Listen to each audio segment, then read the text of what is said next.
अगर हमारी भारतीय संस्कृति में प्रेम की बात की जाए तो बिना सोचे समझे सबकी जुबान पर एक नाम सबसे पहले आता है। वो है हम सबके प्यारे राधा कृष्ण और शिव पार्वती। पर क्या आप लोगों को पता है कि इंडियन कल्चर के ही जैसे ग्रीक मैथोलॉजी में भी कई लव स्टोरीज हैं। तो एक बार फिर से आप सभी का स्वागत है कृष्णास क्रिप्टिक स्फीयर पर। अगर आप लोगों को ग्रीक मैथोलॉजी नहीं पता है तो पहले समझ लेते हैं कि ग्रीक मैथोलॉजी क्या है। जैसे हमारे हिंदू धर्म में रामायण महाभारत ग्रंथ को पढ़ा जाता है एंड उनमें बहुत सारे पात्रों का वर्णन किया गया है, पर ये बात पूरी तरीके से प्रूफ नहीं की जा सकती कि सच में रामायण और महाभारत हुई थी या नहीं। इन्हें मिथ्या यानी कि ये सच नहीं है ऐसा समझा जाता है और इसी को मैथोलॉजी कहते हैं। वैसे ही ग्रीक यानी कि मिस्र, जिससे ऊंचे ऊंचे और भारी पिरामिडों के लिए जाना जाता है, वहाँ की मैथोलॉजी को ग्रीक मैथोलॉजी कहते हैं। ये कहानी है ओसिरिस और आइसिस की। इस कहानी को मिस्र के पिरामिडों पर अंकित किया गया है। तो सबसे पहले हम ये जानते हैं कि ओसिरिस और आइसिस थे कौन। ओसिरिस को ग्रीक में मृत्यु के बाद जीवन के पुनरुत्थान का देवता माना जाता है। ओसिरिस को मृतकों का शासक, रक्षक और न्यायाधीश माना जाता है। अगर देखा जाए तो ओसिरिस का कॉन्सेप्ट हिंदू धर्म में यमराज के जैसा है।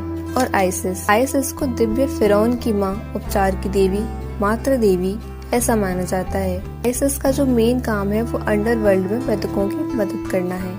अगर हम यहाँ पर अंडरवर्ल्ड का कॉन्सेप्ट देखें तो वो यमराज के यम नगरी की तरह है। ओसिरिस और आइसिस पति पत्नी होने के साथ साथ भाई बहन भी थी। सुनने में थोड़ा अजीब लगता है क्योंकि मिस्र में ऐसी शादियां हुआ करती थी तो ये वहाँ के लिए एक आम बात थी। सबसे पहले हम ओसिरिस और आइसिस के फैमिली चार्ट को समझने की कोशिश करते हैं। हमारी भारतीय संस्कृति में सूर्य देवता का बहुत महत्व है, क्योंकि रोशनी की वजह से ही हम जिंदा हैं। एटम के 2 बच्चे थे, बेटे का नाम गैब था और बेटी का नाम नट था, जिन्होंने पृथ्वी और आकाश को अलग कर दिया था। जिसके बाद उसका बेटा गैब पृथ्वी का देवता बन गया और नट आकाश की देवी बन गई। आगे चलकर गैब और नट की शादी होने के बाद उनके 4 बच्चे होते हैं, जिसमें ओसिरिस सबसे बड़ा बेटा था। उससे छोटा उसका एक और बेटा सेट था और उनकी 2 बेटियां थीं, आइसिस और नेफ्थिस। भाइयों और बहनों की जोड़ी बनी। इसमें ओसिरिस और आइसिस की शादी हुई, सेट और नेफ्थिस की शादी हुई। ओसिरिस सबसे बड़ा पुत्र था, इसलिए वह मिस्र का राजा बन गया। वह बहुत ही अच्छा शासक था। उसने देवताओं की पूजा करना और शांति कायम रखना सिखाया। लेकिन ओसिरिस की बढ़ती पॉपुलैरिटी को देखकर उसके छोटे भाई सेट को बहुत जलन होने लगी। छोटे भाई ने अपने बड़े भाई को मारने का प्लान बनाया, इसलिए उसने एक दिन सभा का आयोजन किया। एक बक्सा लेकर आया था। उसने बोला कि जो भी इस बक्से के अंदर जाएगा वो उसे उपहार देगा। कि वो बक्सा ओसिरिस को मारने के लिए ही बनाया गया था, इसलिए उसमें केवल ओसिरिस ही फिट हो सकता था। इसके फिट होने के बाद उसने उस बॉक्स को बंद करके नील नदी में फेंक दिया। फटने के कारण उसकी मृत्यु हो गई। जब बक्सा नदी के किनारे आया तो उसके शरीर के टुकड़े करके सेट ने पूरे मिस्र में बिखेर दिए। जब सेट के घिनौने कामों के बारे में आइसिस को पता चला तो वो व्याकुल होकर तड़प गई। उसने कसम खाई कि वो ओसिरिस के सारे टुकड़ों को ढूंढकर ओसिरिस को दोबारा से जीवित करेगी। अपनी बहन नेफ्थिस के साथ सारे टुकड़ों को एकत्रित किया। आइसिस ने इस काम को करने के लिए मिस्र का जमीन और आसमान एक कर दिया। आइसिस को ओसिरिस के शरीर के बाकी सभी टुकड़े तो मिल गए, लेकिन ओसिरिस का मेल ऑर्गन आइसिस को नहीं मिला था, क्योंकि ओसिरिस का मेल ऑर्गन नील नदी में रह गया था, जो कि मछली ने खा लिया था। इसलिए आइसिस को ओसिरिस का मेल ऑर्गन नहीं मिला था। आइसिस ने ओसिरिस के मेल ऑर्गन को बनाने के लिए मिट्टी का इस्तेमाल किया था। इस बारे में कई कहानियां प्रचलित हैं। ऐसा माना जाता है कि आइसिस ने उसे सोने से बनाया।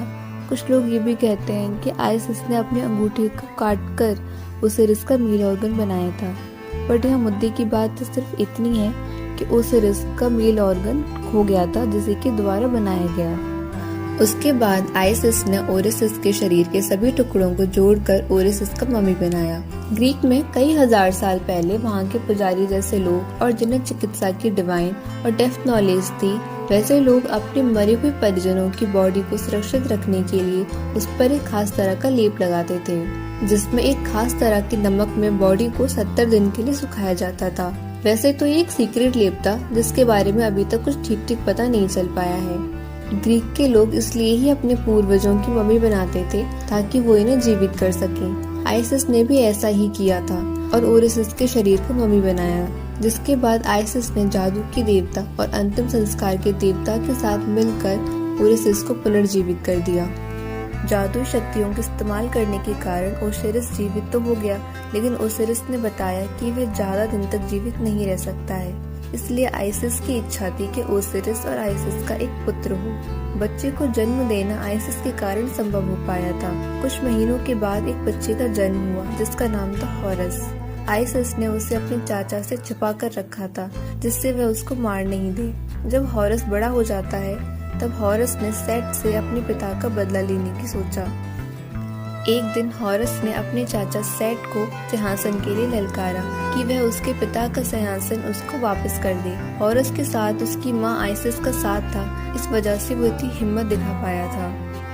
इसके बाद हॉरस और सेट के बीच में युद्ध हुआ। ये युद्ध दोनों के बीच 80 वर्षों तक चलता रहा। इस युद्ध में सेट ने हॉरस की एक आंख फोड़ दी थी। उसकी आंख के 6 टुकड़े कर दिए गए थे सेट के द्वारा। अंत में हॉरस ने सेट को मार डाला और अपने पिता का बदला लिया। जीतने के बाद हॉरस आकाश और राजत्व का देवता बन गया और मिस्र का शासन फिर से एक बार बहुत अच्छे तरीके से चलने लगा। तो चलिए दोस्तों, यहाँ पर हम इस कहानी का एंड करते हैं। अगर आप सबको कहानी अच्छी लगी हो तो प्लीज लाइक करिएगा एंड सब्सक्राइब करिएगा।